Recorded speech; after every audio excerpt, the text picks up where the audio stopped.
Hey guys, welcome to the Super Coach Show. I'm the Super Coach Micheal Burt, coming to you every Tuesday right here on the Whatever It Takes Network, followed and joined by Brock Patterson. Coach Burt. At Brock Patterson, you can follow him. And today, one thing we want to do, three things we want to do is multiply your life, multiply your money, and multiply your business to superhuman levels. And we always want to find the kryptonite in your life. And let me tell you what we're looking for: hungry, motivated people who want more. Now, a lot of people ask me, is it just more money? No. Could be more freedom, more time, more convenience, more of a bigger life. So every week we come to the Super Coach Show, and we believe everybody needs a good coach in life, because a good coach will have conversations with you don't want to have. They'll make you do some things you don't want to do, but they'll help you become something you didn't think you could become. Now, what we're going to talk about today, I wish that somebody would have sat down and talked to me about way before I was 31 years old. You see, what we're going to talk about is this: what's going on in the mind of a rich person? Right. What's going on in the mind of a rich person? When you see a person achieve some type of success in their life, either monetary or they're fulfilled, what's going on in their mind? And if we could ever just get inside of that mind, could it speed up how we attack our day? You know, this morning I was teaching at Roscoe Brown, Brock, which is a heating and cooling company, 7:30 this morning. And I was talking about some of the simple lessons I learned from Robert Kiyosaki. Right. Because many years ago, when I went on a cruise, I was speaking on a cruise, I made up my mind that I was going to spend an entire year going to work on my financial intelligence. Fair. I was going to learn and study finances so deep that I no longer had to really rely on another person. Like a lot of people rely on a broker. They rely on an advisor. Yeah. And they have to do that because they don't know what they're talking about. They have not taken their time to study the craft. And so I remember when I was teaching this morning, I was explaining the difference between an asset and a liability. Well, out of the group, I said, how many people in the room, small group of 10, had read Rich Dad, Poor Dad, okay? And one person had read it. So when I started explaining the difference between an asset and a liability, one feeds you, one eats you, one saves you money, makes you money, one costs you money, the other people in the room was like, man, I never heard of this before. This is important. I wish I'd have known this before I went and bought that liability that I just bought. So today we're going to talk about what's going on in the mind of a rich person. If we could just get inside that mind, how do they think?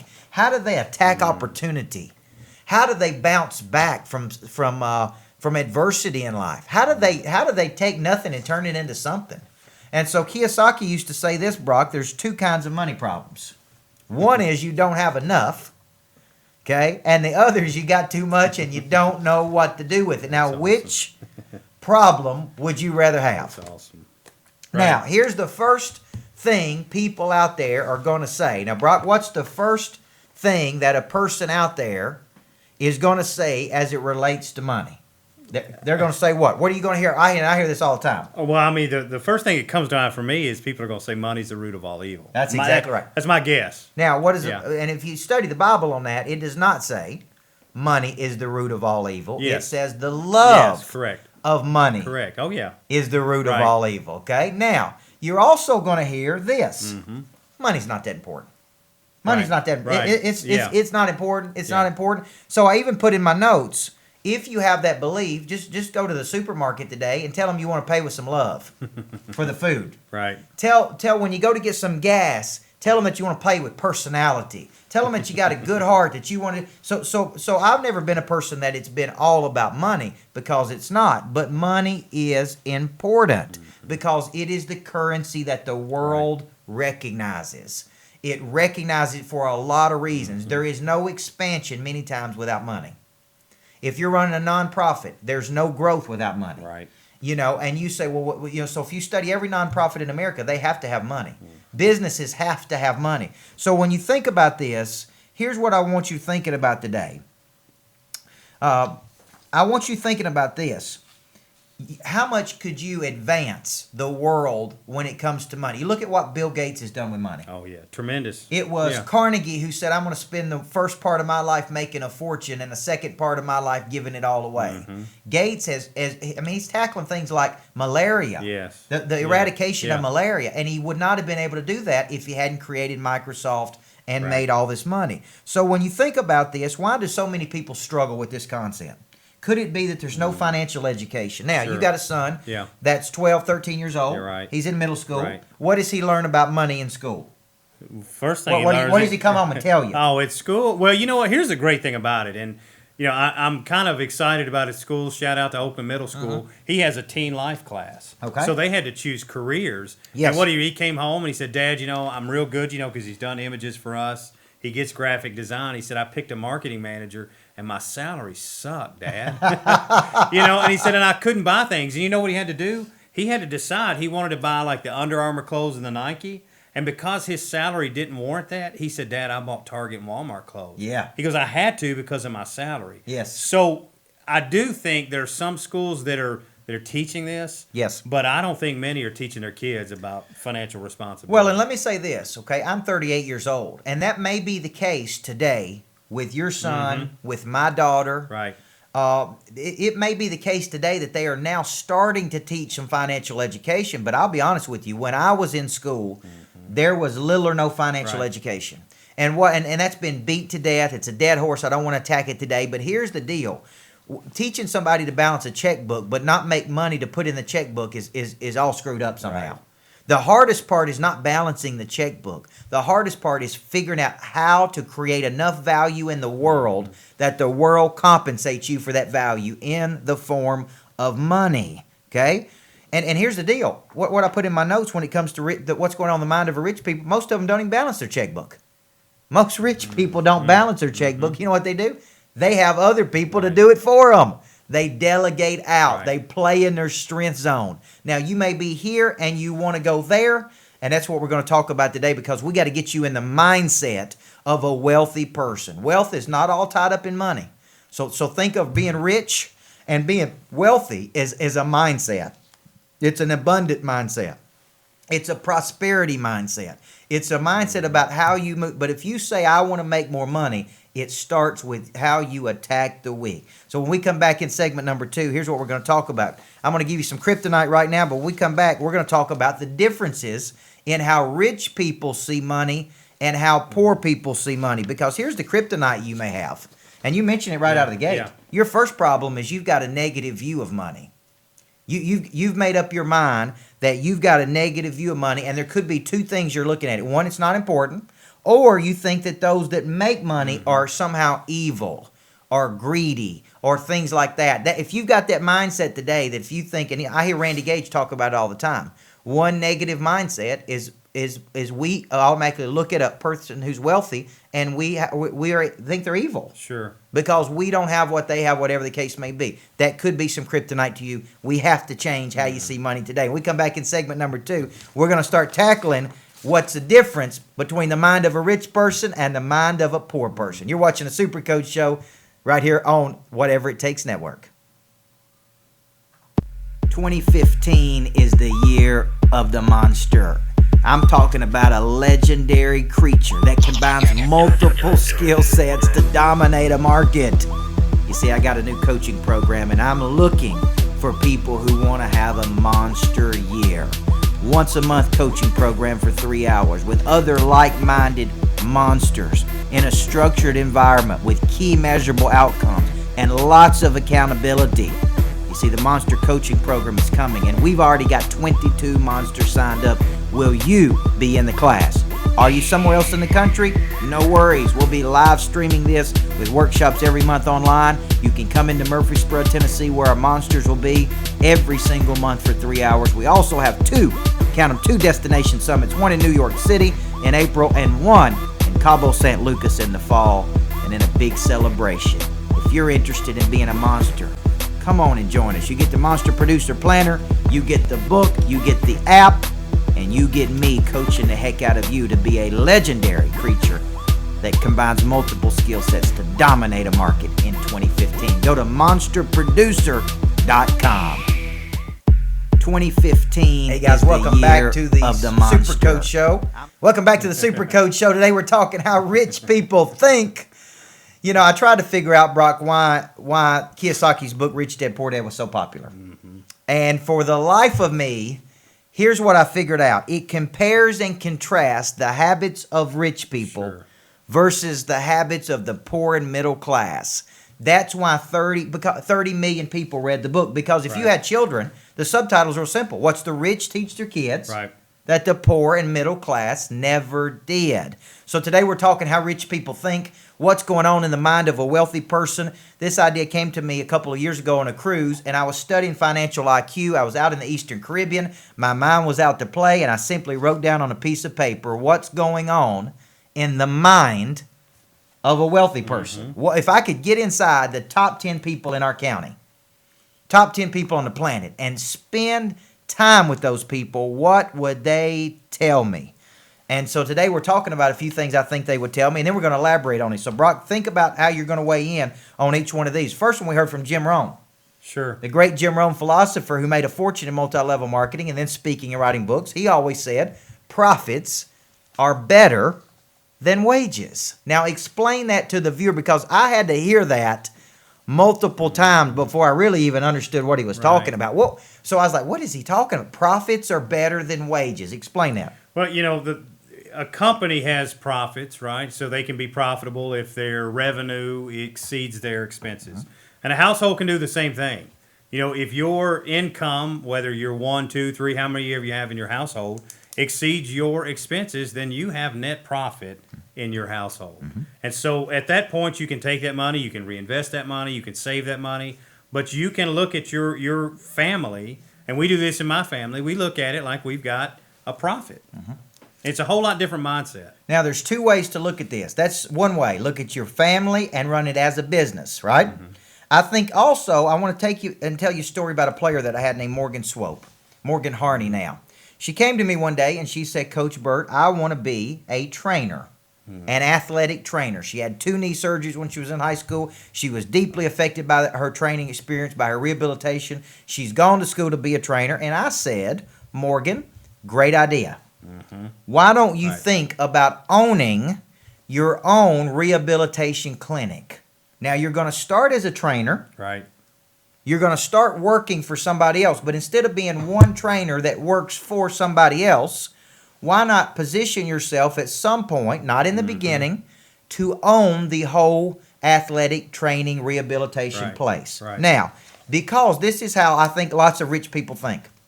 They think in terms of ownership. They think in terms, most of the self-made millionaires in the country are entrepreneurs. Mm-hmm. They own their own businesses. And really, although you're an agent for me, you own your own business. Correct. You're an independent contractor, and you've got your own business. Right. I own my own business, okay? When I worked as a coach, my income was limited. Sure. It wasn't my business. And no matter how many games I won or how many I lost, I made the same amount of money. Now, here's the question. I'm an employee and I work for a company. Sure. I would like to make more money. Yeah. What do I do? What? That's double-edged, baby. I'm gonna answer that after I tell you this. Uh-huh. So this new generation we've got, these millennials, they want to be entrepreneurs and they want to be socialpreneurs. Well, who's gonna work for who? Yeah. I mean, we're at that stage now where if we're telling everybody go start a business, who's gonna work for who? So we're gonna so it goes back to the free agent nation. You know, if somebody wants to make more money in an organization. And I did this early in my career. I went above and beyond every time that I could. Mm-hmm. I created processes that saved companies money. Mm-hmm. A shipping process that saved over $1 million in the first 18 months. Asset. Then I started to kind of refine processes so really my job was eliminated. Mm-hmm. I eliminated my job. My very first professional career job, I eliminated it. And I found another opportunity. But the reason that it was worth it was because along the way, I got 10% increase, 10% increase. The moment that stopped, I had to find another vehicle. When you think about this, and to your point, here's what I'm going to tell you. If you're an employee for a company out there and you want to make more money, this is, in my mind, as an owner of a company, it's real simple. Help save the company money. Mm-hmm. Help make the company money. And and I'm reading Ram Charan's book, Profitable Revenue Growth is Everybody's Business. Every person in the company can help generate profitable revenue growth by helping with sales, by helping not to lose customers, which costs money, by helping to save money on things. And there's all kinds of ways to save money. Yeah. So if you're out there and you want to make more money, this is real simple, guys. Be an asset versus a liability, okay? So here's the next one. And I want to repeat that one. Rich people understand this. Those that earn the most money own the whole business. Now, you're not going to start off early in life. Every 20-year-old wants to own their own business, but you don't start there. You may start there, but you may have to get some tutelage, some apprenticeship, okay? Also, I would tell you that money is without no meaning without you to use it. Now, I heard this from Orrin Claff. See, a lot of people supplicate to people who have money. Here's what I would tell you. Money is of no value unless it has you to utilize it. So we think money is this all-powerful, all-consuming thing. Here's the deal. Money is just a piece of paper. Unless you know how to use it, it's just a piece of paper. Today we're talking how rich people think. Let me give you some kryptonite in this second segment that's going to make you think about the difference between how rich people think and poor people think. Kryptonite number 2 is real simple. You're stuck in the rat race as it relates to money. You know what the rat race is, right? Oh, yeah. Same thing over and over, same amount of money. You can't get on the fast track Kiyosaki talks about because you're just doing it, okay? And so because of that, you really can't figure out how to create enough value so that you can make more money. In essence, what I'm saying, you're not solving big enough problems. And because you're not saving big enough problems, the world's not rewarding you with more money. People call me and say, how can I make more money? And I say real simple, find bigger problems to solve. Solve bigger problems. Help people make money. Help the company make money. Save the company money. When we come back in segment number 3, we're going to keep going through these things, how rich people think. This is the difference between poor and middle class and the super wealthy that's out there in the world. I'm a super coach, Micheal Burt, with Brock Patterson. Hey, this is Coach Micheal Burt, and I have a prediction. Within the next 5 years, every manager in the world will have to become a coach. You know, a good coach will do 3 things for you. They make you have conversations you don't want to have. They make you do some things you don't want to do. They'll help you become something you didn't think you could become. This transition, what I call the coaching revolution, prompted me to create a program called Turn Your Managers into Coaches. What we want to do is drive up engagement, drive up production. We want to become a manager other people want to follow. If you've got managers out there that you want to turn into coaches that engage people in systematic behaviors that allows them to do something tomorrow they simply cannot do today, pick up the phone and call us, 225-8380, 615-225-8380, or email us at info@coachburt.com, and we're going to teach you how to turn your managers into great coaches. Hey guys, welcome back to the Super Coach Show every Tuesday right here on the Whatever It Takes Network. My boy Grant Cardone is out there buying. I just noticed last week, bought 2 apartment buildings in Nashville, Tennessee, close to where we live, $34.9 million. And his philosophy about building wealth is simple. Multi-family apartment complexes. And he believes that so much that he has devoted 2 Cardone zones a month to nothing but buying multi-family apartment homes. He doesn't believe in the other strategies, the stock market. He believes in one thing. The way to become wealthy and rich is that you go out there and you work and work and work, and you put over here to the side until you can put down a decent chunk of money, most likely 20% on an apartment complex. So this is a problem for most people. Shoot, yeah. On $1 million apartment complex, you got to have $200,000 in G's, baby, $200,000 cash. This is why people don't buy real estate, because of the 20% down. They don't have the cash reserves. So if you're sitting out there today and you got $10,000 in your bank account and you're saying, what can I do? What can I go buy? Can I get into real estate? Well, most likely not. You need to get $20,000 in your account. Then you can go buy a $100,000 house. Or you can go put this money down. And that's really so different people have different philosophies. Brock asked me on the break where these come from. These came from studying wealthy people. Multi-billionaires, rich dad, poor dad, what every people from Ramsey says to, I mean, I look at them all, right? And they all got some core beliefs. But The Millionaire Next Door was a popular book for a long time by Thomas Stanley. Now, here's the challenge with that book. He defined a millionaire as a person who had a net worth of $1 million. Well, in the housing crisis of 2008, 2009, a lot of those people he defined as millionaires were no longer millionaires. Right. Because their property value, which was listed as an asset on their balance sheet, was actually a liability. So their net worth millionaires means you have a net worth of $1 million or more based on your assets. I'm a net worth millionaire. If you look at all of my assets, now that does not mean I have millions of dollars of liquid cash, right? And so so when you think about this, there are a lot of net worth millionaires. Because of their stock that they have, because of their real estate they own, because of the assets they've got. That does not mean you have access to $1 million of cash, right? And so for you got to start thinking about this. Because here's one of the things that middle class are taught. Go to school, get a degree, get a good job, work for a pension. Oh, yeah. What's the problem with that strategy? Pensions are gone. Pensions are gone. Oh, yeah. Yeah. Pensions are gone. And the college degree is not, I hate to say it, not, coming from former university educator, the college degree is becoming a little bit watered down. Yeah, and the value of a college degree is becoming watered down. That's a whole nother show that we talk about. But the middle class are taught, go to school, and I'll teach my daughter to go to school. Okay? Get a degree. I'll probably teach her that. Okay? Get a good job. Not going to teach her that. I'm going to say find your calling. Okay? There'll be times to get a job on the way. Find your purpose. Not work for a living. Learn to invest. Right. Learn to have that money working, okay? The wealthy, and this comes straight out of the Millionaire Next Door, wealthy parents want their children to create products and services that affluent people can purchase. Now, why would we want that? If I was a wealthy mom and dad, why would I want my daughter to create products and services for the affluent? What's the psychology there? I don't know. I don't that one I've never really understood because not everybody. Here's my challenge with that: not everybody can create something. Right. So it's great to have that philosophy, but not everybody's going to be able to create a product, create a service. I mean, we're thinking scalability along the way. Those are great theories, but how? And you see a lot of entrepreneurs surface from degrees in biology now. That's right. Because they've got these brilliant minds and they're able to do it. So that one's always puzzled me. This one is what I'm thinking about. If you create products for the affluent, I think they say that for one reason, that they can afford to pay for them. Sure. When you create products people can't afford to pay for.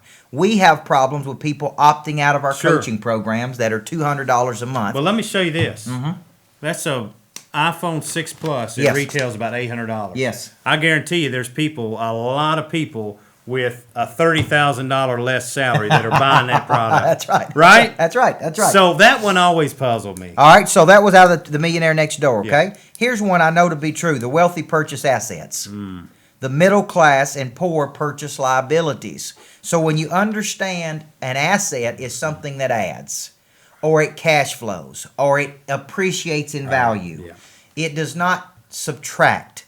So what Kiyosaki says is real simple. Everybody makes money, most likely income from a job or career. When that money comes in from that job or career, middle class or poor people use the money to go purchase liabilities on a balance sheet. They go purchase things that continually cost them more money.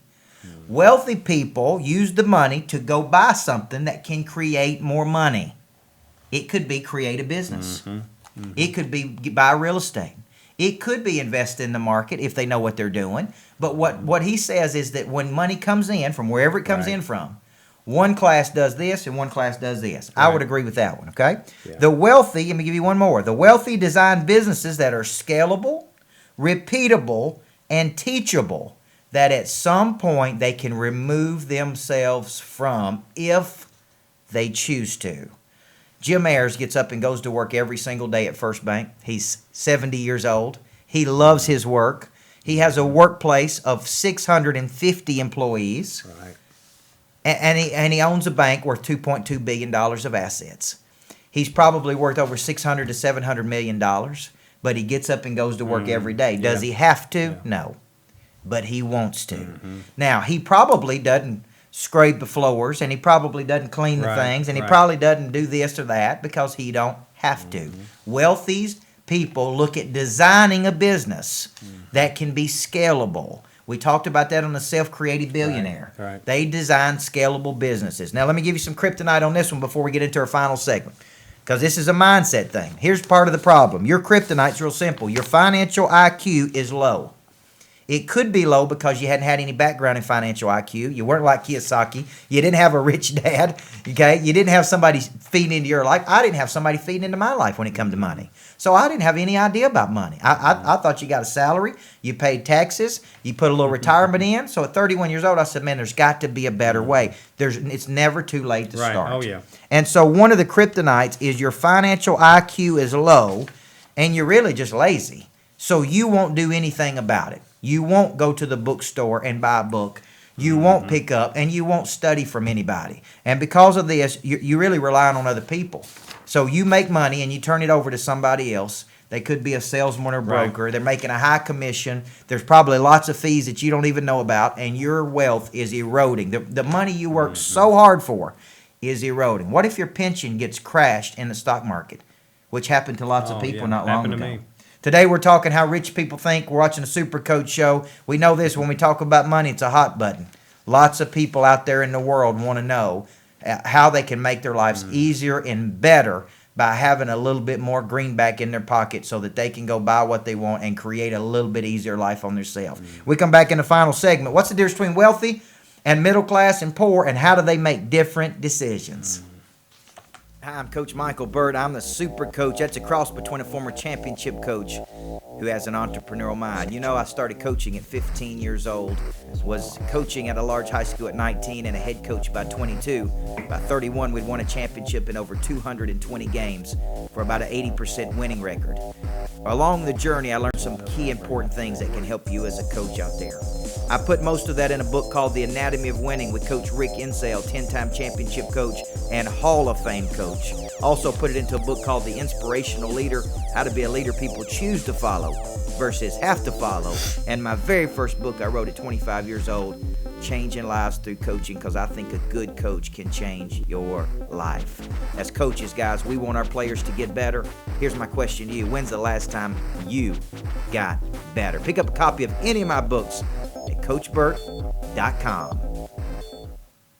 There it is. Hey guys, welcome back to the Super Coach Show. Hey, caught me tweeting. Caught me reading emails on the break. Hey, I'm Coach Micheal Burt, the Super Coach. Follow me at Micheal Burt. Follow Brock Patterson at Brock Patterson. We come to you every week. And if you're into podcasts, I love podcasts. You can now listen to us on Stitcher Radio, which is my new favorite podcast app. Like it? Do you use Stitcher? I don't. I love I don't. Stitcher, man. Where's it been all my life? To look it up. You can find the Super Coach Show on Stitcher. You can find it on iTunes, Podcast Republic.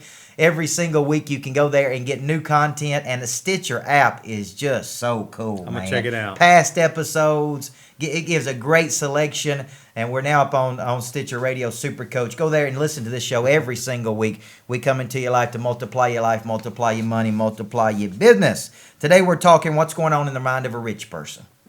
What is going on in the mind of a rich person? Because to me, Brock, a lot of people struggle with money their whole life. Right. I remember I've got grandparents that struggle with it. I've got family members that struggle with it. I've got friends that struggle with it. I heard a guy the other day talking about rich friends and poor friends. And he was talking about the concept of rich dad, poor dad, but he had some friends that were struggling and some friends that were progressive. Right. And it depended on who he was around, on where he was at. Some people get together and commiserate together, okay? All right, so we're talking about what do wealthy people do. Wealthy people have an engine and see an idea all the way through to its logical conclusion. They're not just dreamers, they're also doers. Now, this was in the book Self-Made Billionaire. It talked about inventive action. And they said that self-made billionaires go away, almost off into the woods, come up with ideas, and then they come back and have an engine to see it through. So I remember the saying, all dreamers are not achievers. But all achievers are usually dreamers. Yes. See, you can be a dreamer but not be an achiever. But most achievers are dreamers, okay? Wealthy don't work for money. A lot of people think wealthy people work for money. They really work for time and freedom. Right? They really work for convenience. What do they want to do? Wealthy see their work as a distribution channel for their talents. It's seldom just a job. When you talk to a wealthy person, they really love what they do. Not all of them. There's some people that get up and do it because it makes them money. Right. They may hate the Yeah, job. yeah. Do you know Yeah. wealthy people that Oh, get yeah, up and go to work and hate it? Yes. Yeah. And what do they do in those scenarios? Well, I mean, hire managers to yeah, manage yeah, it. Yeah, yeah, and they're absentee Yeah. owners. I mean, that's what they are. One of the things that I was thinking here, I was talking about wealthy, and I happened to, I did some research. I always love to come prepared with you. In 2013, the census said the average household income in the U.S. median was $53,000. Yes. And that in 2005, 1 out of every 55 households filed for bankruptcy. That's a lot. That's a lot. So I started talking to a couple of people before the show this week about wealth, and these people are killing it compared to the 53,000. You know, the first word that came out of their mouth? What's that? Was the word responsibility. They felt like they had a responsibility to their families. They felt like they had a responsibility to themselves, to their religion, to their community. They all talked about money as a responsibility. And it was just, I didn't expect that would be the one common word that came out of it, but it was interesting to see. Yeah, and it is a lot of responsibility when you think about it. It is a lot of responsibility. If you look at success as your duty, obligation, responsibility, that's important. Do you know that the top 1%, to be a 1%er in this country, is $250,000? A lot of people think 1% people, 10 million, 20 million, 30 million. Based on what you just said, 53% of people, I mean, the median, right? 55,000. That could be 2 people. Sure. Oh, yeah. So when you get into the 250,000, I had a business coach once that told me the first financial breakthrough you're ever going to break through is $100,000. If you make $100,000 in personal income, Right. you're in the top 8%. I think it's 8 to 12 now. At that time, it was 8%. Sure. So the wealthy have an action mentality. They don't have a sit and wait mentality. Wealthy see failure as part of the process that fuels them versus extinguishes them. The wealthy know that confidence is the one thing that affects everything. They protect their swag. They protect their confidence, okay? When you think of phraseology, Kiyosaki always talked about the language. Right. And he always said that rich people talk in terms of balance sheet, profit and loss, assets and liabilities, cash flow. He said poor and middle class talk in terms of job, save, retirement, pension. And he said his rich dad taught him this and his poor dad taught him this. So when he comes this way, here's what I think. At the end of the day, how do you become this rich person? Right. If we could sum it up, here's what I would tell you. You got to be in the business of finding and solving bigger problems. Sure. Oh, yeah. You may be solving problems at a small level right now. You may be solving problems that are problems. But when you solve problems at much bigger and magnitude levels, you're compensated more money. If you specialize in something that the world has to have, you can make more money. If you become an asset, you can make more money. And I like this model, and this is my personal model. The more people we help, the more money we can make. The more people we can help, the more money we can make. So persons out there today, Brock, watching this show, and maybe they're not in a position, they have big dreams. They want to become one of those wealthy people. And to me, guys, it doesn't matter to me why you want to do it. I don't get caught up in it don't matter if you want to start a nonprofit business and in the middle of Haiti, if you want to build schools, if you want your kids to go to private schools, it really doesn't matter to me, be honest with you. If you want to go out there and generate some kind of wealth, that's up to you. It's your prerogative, right? And so a person's out there sitting today and they're not there yet, Brock. What would you tell them based on what we talked about today? Sure. What would you tell them today about how they can go out there and think like a mind of a rich person? I think it comes back to a common thread that happens in everything we talk about, everything we pitch about, everything that we exist about. It's you've got to be a lifelong learner. I think you got to get around people that are successful, that are already doing what you're doing. And I think you have to be relentless about where you want to go. I think you have to start solving problems, start making things better, and building your resume now, because if you wait to do it when the moment is right, it's never going to be right. You know, I heard somebody say this, I think Larry Winget, who's also on the Whatever It Takes network, and I'll close with this. He said, every dollar that you've ever had in your pocket or your bank account or your investments started in the pocket of somebody else. I would tell you, if you want to be great, learn to be a great salesperson. Learn to sell your ideas. Learn to sell your vision. Learn to sign people up to believe and buy into you and your product and service, because every dollar you're ever going to make in your life first starts in the pocket of somebody else. Today, you've been watching the Super Coach Show. Let me give you the final kryptonite. We're going to get you out of here. Every Tuesday, we come to you 3 p.m. on the Whatever It Takes Network. If you like the show, listen to us on Stitcher. Listen to us on iTunes. Share it with other people. Yes. Let people know we're in the house and you got a coach in your life. We appreciate the emails, the phone call, the text message, the Twitters, everybody out. You could spend 2 days with me in New York City, April 17th and 18th at my Monster Producer Summit. We just signed up somebody yesterday from New York City that decided to come in and join us in New York City. I'm going to be in New York City 2 days, April 17th and 18th, 8 hours of instruction, monster producer thoughts and mindsets. This is where we're taking it, 17th and 18th. You can register online. You don't even need me. You just go online, click on Monster Producer, click on CoachBurt.com, sign up there, pay your money, and I'll see you in New York City, right? Kryptonite number 4. You can't get ahead as it relates to money because you're just in survival mode versus thriving. Here's the deal. We've all been in survival mode. We've all been there before. But there's no part of surviving and thriving that go hand in hand. You have got to understand that the only person that's going to help you thrive at the end of the day is by you stepping up and saying, I want to solve bigger problems in the world, and the world will compensate me for that. I'm Coach Micheal Burt, the Super Coach. Hope to see you back every Tuesday, 3 p.m. on Whatever It Takes. Brock Patterson, you can follow him at Brock Patterson. If you want to book us for speaking, reach out to Brock and we'll make it happen. I'm the Super Coach. Multiply your life, multiply your money, and go out there and multiply your business.